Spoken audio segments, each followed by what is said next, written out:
Pour profiter pleinement, éteignez les lumières, mettez votre casque ou vos écouteurs, fermez les yeux, relaxez-vous.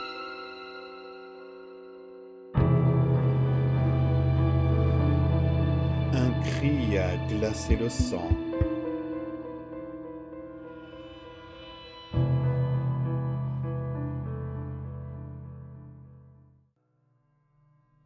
Cela m'est arrivé directement.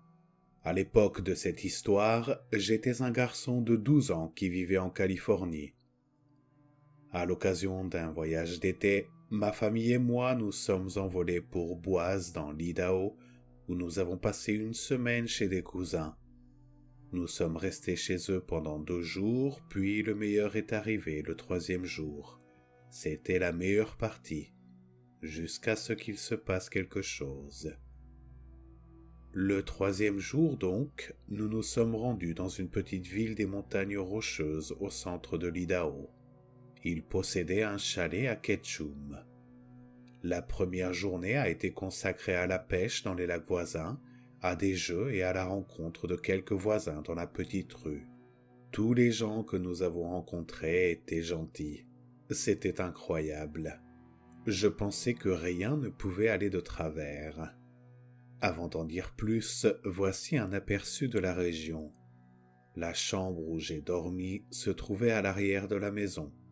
Il n'y avait pas de clôture à l'arrière du jardin parce qu'il se trouvait sur la rive d'une rivière gelée.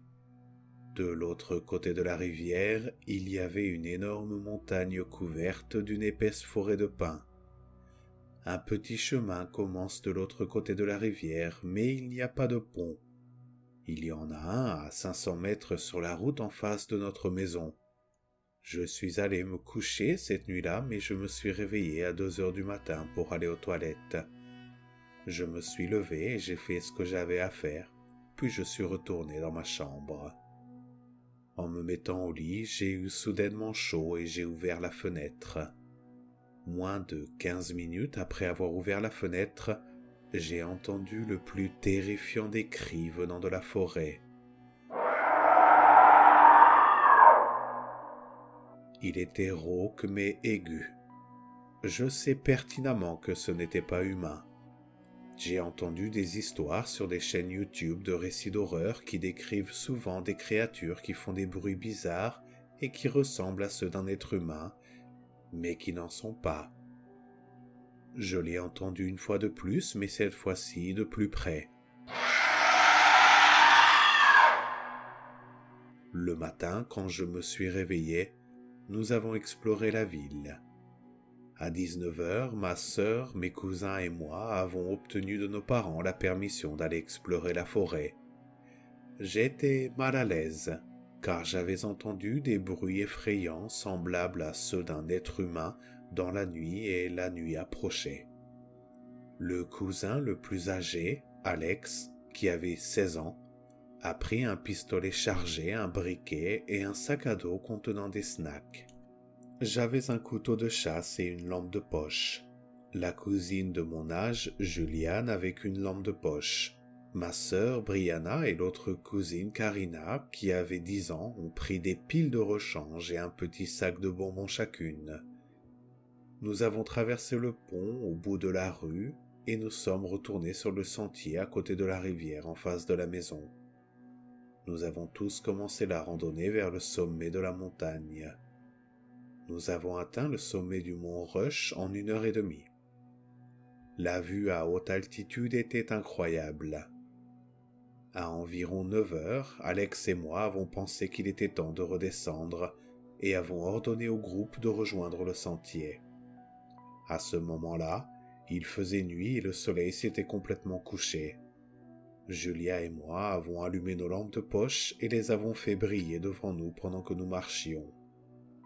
À mi-chemin de la montagne, soit après environ 45 minutes de marche, j'ai eu l'impression désagréable d'être observé et suivi. Quelques secondes plus tard, quelque chose qui se cachait dans les buissons à quelques mètres de la ligne d'arbres qui bordait le sentier est parti en courant sur notre droite. J'ai pensé qu'il s'agissait d'un petit animal. Environ 5 minutes après l'incident, ce que nous avons entendu m'a fait frissonner de peur et m'a fait chavirer le cœur. Le même cri effroyable de la nuit dernière résonnait dans la forêt à 1 ou 2 kilomètres de distance. J'ai dit à tout le monde qu'il fallait aller plus vite, et c'est ce que nous avons fait. Le cri a recommencé, mais plus près. Encore une fois, mais plus près. Quelle que soit cette chose, elle se déplaçait plus vite que nous. Nous étions en train de marcher à toute vitesse. Ce n'était pas encore assez rapide car bientôt les cris se sont arrêtés et nous avons entendu des pas bruyants à 30 mètres sur la droite. J'ai de nouveau eu l'impression d'être observé. Alex a pris son fusil et a tiré 2 coups de feu dans la direction générale des marches. La créature a reculé, mais même si nous pensions qu'elle était partie, je sentais que nous étions observés. Lorsque la rivière est arrivée en vue, elle nous a pris par surprise, moi et tous les autres. J'ai entendu le gravier du chemin crisser derrière nous. J'ai regardé en arrière et dans l'obscurité, j'ai vu la silhouette de quelque chose qui ressemblait à un être humain sur le chemin derrière nous à environ 200 mètres de distance. Je l'ai dit à Alex et son visage est devenu pâle lorsqu'il l'a regardé. Nous l'avons tranquillement dit au reste du groupe et en comptant à 3, nous nous sommes tous mis à courir en direction de la rivière.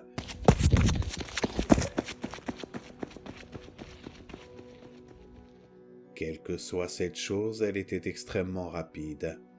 Lorsque nous avons atteint la rivière, nous n'avons pas eu le temps d'atteindre le pont qui se trouvait à 1/4 de kilomètre plus loin, car cette chose nous rattrapait rapidement. Nous avons sauté et traversé l'eau à moitié glacée à la nage. La chose est arrivée à la rivière juste au moment où nous avons remonté la rive et sommes entrés dans le jardin. Julia et moi avons allumé nos lampes de poche et nous avons enfin pu la voir de près. C'était une créature massive et velue qui mesurait environ 2,5 m de haut. Elle avait d'énormes griffes aiguisées comme celles d'un ours. Ses yeux brillaient d'une lueur rouge lorsque la lampe de poche les éclairait. Alex lui a tiré dessus et elle s'est enfuie en poussant un dernier cri. Nous nous sommes tous regardés terrorisés, choqués et surpris. Alex a tout expliqué à nos parents. Ils ne savaient pas quoi en penser et n'avaient jamais entendu parler d'une chose pareille dans la région. Je suis heureux qu'il ne nous soit rien arrivé et que j'ai remarqué la créature derrière nous sur le sentier. Si je ne l'avais pas fait, l'un des autres ne l'aurait peut-être pas remarqué avant qu'il ne soit trop tard. La prochaine fois que je séjournerai dans cette cabane, je n'irai pas seul dans ces bois la nuit.